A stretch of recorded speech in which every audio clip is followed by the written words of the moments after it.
एक छोटे से गांव में शबनम नामी लड़की अपने बूढ़े माँ बाप के साथ रहती थी। शबनम बहुत खूबसूरत थी। पूरे गांव में उस जैसी खूबसूरत लड़की नहीं थी। शबनम का बाप खेतों का काम करता था। गांव में एक छोटा सा प्राइमरी स्कूल था और एक डिस्पेंसरी थी।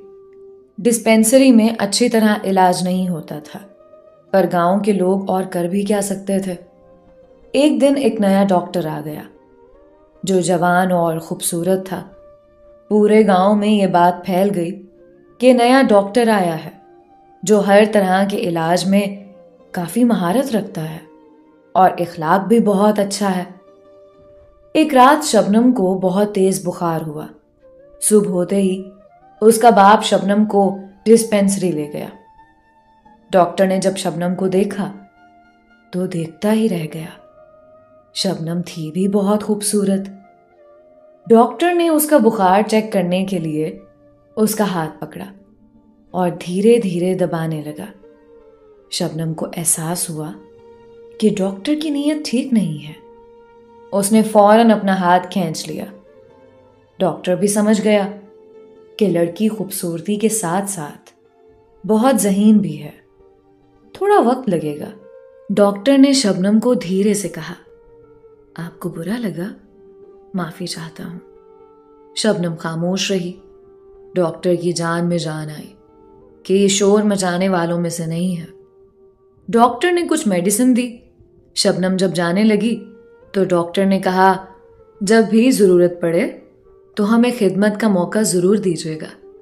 हम आपके लिए कुछ भी कर सकते हैं। शबनम कुछ कहे बगैर चली गई। वक्त गुजरता रहा।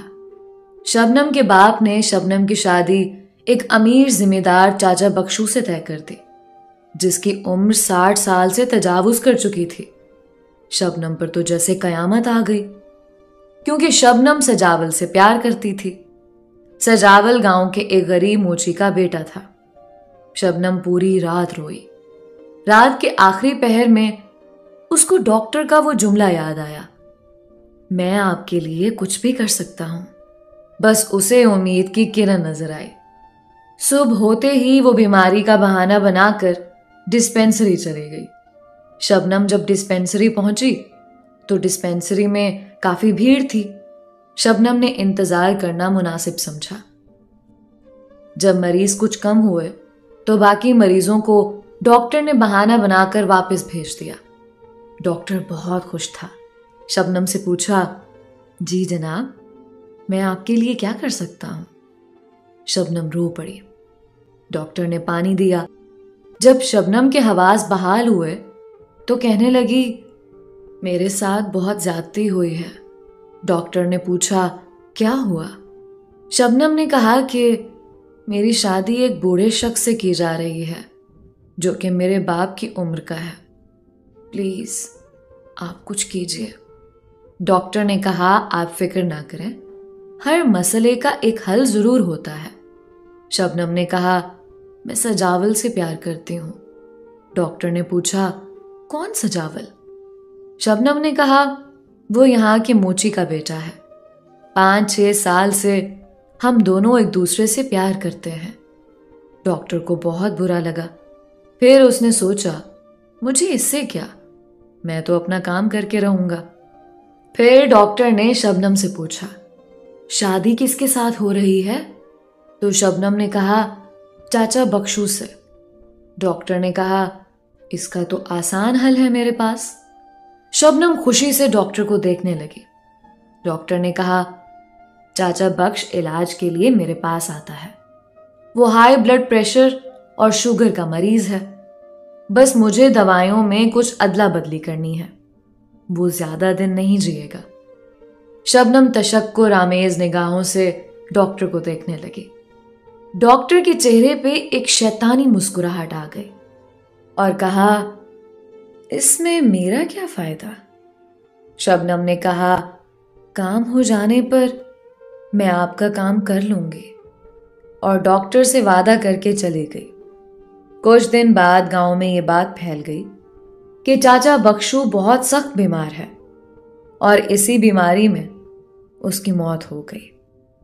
डॉक्टर इंतजार करता रहा, पर शबनम ना आई। शबनम की शादी उस मोची के बेटे से हो गई। शबनम बहुत खुश थी। फिर पता नहीं शबनम को किसकी नजर लग गई। मोची का बेटा, जिसका नाम सजावल था, बहुत बीमार हुआ। लोगों ने मोची को मशवरा दिया कि शहर वाला डॉक्टर डिस्पेंसरी में है, जो कि बहुत अच्छा इलाज करता है। आप इन्हें उसके पास ले जाएं। मोची ने अपने बेटे को डिस्पेंसरी वाले डॉक्टर के पास ले जाने के लिए कहा। शबनम को जब पता चला तो उसके रोंगटे खड़े हो गए। शबनम ने कहा, नहीं, किसी और डॉक्टर के पास इसको ले जाना पड़ेगा। मोची ने शबनम को डांटा। पूरा गांव डॉक्टर से बहुत मुतासिर है और तुम कह रही हो कि ये डॉक्टर सही नहीं है। शबनम खामोश हो गई। फिर कुछ देर बाद कहा, ठीक है, पर मैं भी आपके साथ चलूंगी। तीनों डिस्पेंसरी रवाना हो गए। डॉक्टर ने जब शबनम को देखा तो आंखों में शिकवा किया।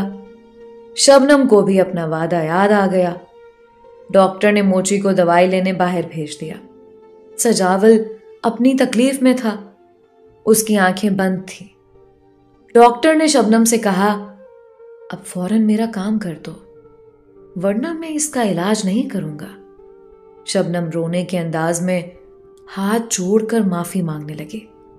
खुदा के लिए मेरे शौहर को बचाओ, आज मौका नहीं है, 2-3 दिन बाद मैं जरूर आ जाऊंगी। डॉक्टर ने कहा, चलो ठीक है, पर मुझसे और इंतजार नहीं हो रहा। शबनम ने हाँ में सर हिलाया। इस दौरान मोची दवाइयां लेकर आ गया। डॉक्टर ने कुछ इंजेक्शन लगाए और कुछ जरूरी अद्वियात देकर शबनम से कहा, परहेज का ख्याल करना। शबनम समझ गई। वो तीनों घर चले गए। सजावल पहले दिन से काफी बेहतर महसूस करने लगा। शबनम भी अपना किया हुआ वादा भूल गई। कुछ अरसे बाद पूरे गांव में हैजा का मर्ज फूट पड़ा। शबनम को जिस बात का डर था वही हुआ। सजावल भी हैजे की जद में आ गया। मोची ने सजावल को डॉक्टर के पास ले जाने के लिए कहा। इस बार शबनम के औसान खता हो गए। शबनम ने पूरी कोशिश की डिस्पेंसरी ना जाने की, पर और कोई ऑप्शन नहीं था। मोची ने बहुत गुस्से में शबनम से कहा, तुम मेरी मां मत बनो। जो भी डॉक्टर के पास गया है वो ठीक हो चुका है। पता नहीं तुम्हारा दिमाग खराब हुआ है कि क्या मसला है। शबनम खामोश हो गई और फिर कहा, चलो ठीक है, मैं भी तुम लोगों के साथ चलती हूं। डॉक्टर को हैजे के बारे में पता चला था। वो शबनम का बेचैनी से इंतजार कर रहा था। शबनम जब पहुंची तो डॉक्टर की आंखों में गुस्सा और शिकवा महसूस किया। डॉक्टर ने जल्द मरीजों को रुखसत किया और सजावल को लिटाया, जो कि बेहोश पड़ा था, और मोची को जानबूझकर ड्रिप और दवाइयां लेने के लिए काफी दूर भेजा। शबनम डर की वजह से सहमी हुई खड़ी थी। माथे पर बार बार पसीना आ रहा था।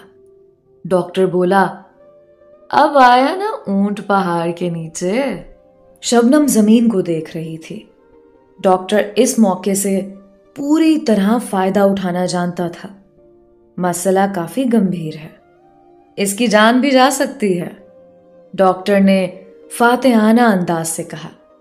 शबनम को अब सारे रास्ते बंद दिखाई दिए, फिर भी कोशिश की। डॉक्टर साहब, 3 दिन बाद मैं आऊंगी, पक्का? डॉक्टर बोला, नहीं नहीं, अब मैं इतना भी बेवकूफ नहीं हूं।